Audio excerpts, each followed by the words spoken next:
when examining anger in the sport world, we can always ask ourselves, is it helpful, is it harmful, or is it both? While anger is usually considered to be a negative emotion, it might be better to just view it as a neutral emotion, so a normal human emotion that everyone experiences. It's negative in the context of when it causes us to do things in an uncontrolled manner, but it could be positive in the context of it being performance enhancing. And so some things that we know about anger when it comes to performance is that there are some positives.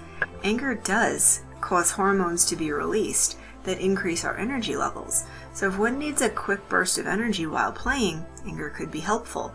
Those hormones also improve strength.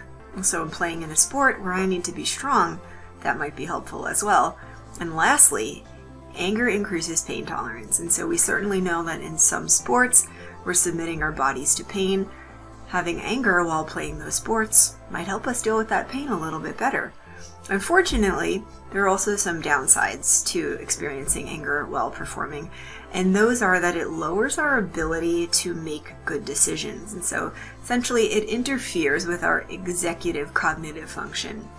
Another thing that anger impacts is our fine motor coordination. So if we have to do really finely tuned movements, we probably wouldn't want to be having anger while doing those things. And so that said, before deciding if I want to get rid of my anger or be angry while I'm performing, I want to take a look at the tasks that I'm doing. Do they require fine motor coordination and decision making? If so, anger might not be the best bet. But do I really not require a lot of that, or I just kind of have to be strong and fast and have a pain tolerance? Anger might be helpful. So when starting with this and working with athletes, we always want to be able to increase their awareness of how anger affects them when they're performing. So trying to help them figure out, when I'm angry, how do I play? Where are my optimal anger levels? Very low, somewhere in the middle, or very high. So we might be asking them questions about thinking about some of the great performances that they had. How angry did they feel? How grouchy, annoyed, furious, bad-tempered, all of those sorts of adjectives. How much of those things did they feel? Usually higher numbers there might indicate playing angry helps their performance.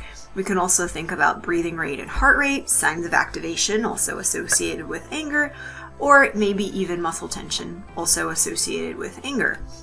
So we can help the athlete figure out where do they perform best, and then we help them use interventions to get their anger levels to where they need to be to perform best. So in example, if I'm an athlete and I perform best with low anger levels, I might want to have relaxation skills built into my toolbox to prevent myself from getting angry and to prevent that excess activation that comes with being angry. And so examples might be things like deep breathing, mindfulness meditation, progressive muscle relaxation. Any skill that one might use to bring their anger levels down could be beneficial for that athlete. On the other hand, for an athlete who finds that they perform well with high anger levels, imagery is kind of an all-encompassing skill that can help them raise their anger levels. And so when we're imaging, we're visualizing, we are creating a picture in our mind's eye. In an example for an athlete who would want to increase their anger levels, they might visualize a scenario that in the past has really riled them up and use that scenario to recreate those feelings that they experienced when that was happening in actuality. We can also use imagery to help athletes in that awareness piece of, okay, when am I hitting the point of too much anger? Where we can have them image a scenario that makes them angry, and then we can have them image a scenario where they have to have decision-making function. So are they at the point where they can't make those decisions in their imagery versus was it helping them? So that's a place where we can use to help athletes figure out, where do I need to be? What do I need to do to get myself there? Imagery is great for that. Like we talked about previously, for an athlete who also likes to play relaxed with not a lot of anger levels, imagery can be used there as well, where the athlete might just use imagery to image a soothing or relaxing scene to help them bring their anger levels down if they feel that it's at a level that it's deleterious to their play. So ultimately, kind of the take-home piece here is that anger can be helpful to performance. it also could be hurtful to performance. We'd want to avoid a blanketed statement of anger is always bad or play while you're angry. It's up to each individual athlete to figure out how anger affects them and to help them tailor their anger levels to the appropriate amount to benefit their performance.